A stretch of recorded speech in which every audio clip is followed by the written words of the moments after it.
Hi, this is Master Ken. Now, how to calculate overtime? Not just on the same day, but over a different days.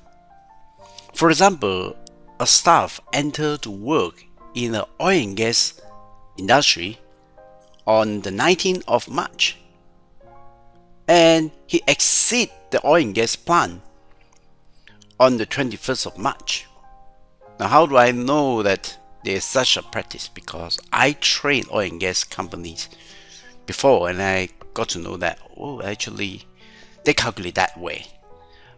But here's the chances that, if the exit time is changing to say 12,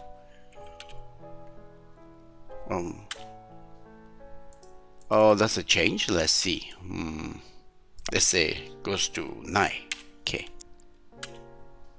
Okay, so as you can see that it actually changed. See that 9 to 9, 9:30, and the number changed. But what is it? The formula changing, and that is to use this here. Now I'm going to show you the formula, explain to you. First of all, that the if function you see there,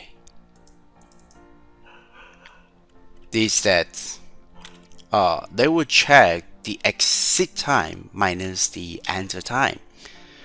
So which is this, and minus the enter time, and plus the day. Now once you have that day and the time, you can times 24 to get the duration.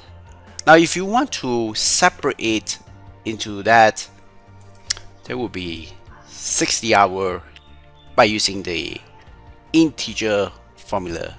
And if you want to extract only the minute parts, you use it to minus that and times 60, and that's how you get 30 minutes, 60 hours and 30 minutes. I hope this is useful to you, and this is just one of the topics I covered in my Excel for Strategic HR. Many things can be automated when you are very good in Excel formula and function. Thank you. God bless you. God bless Asia.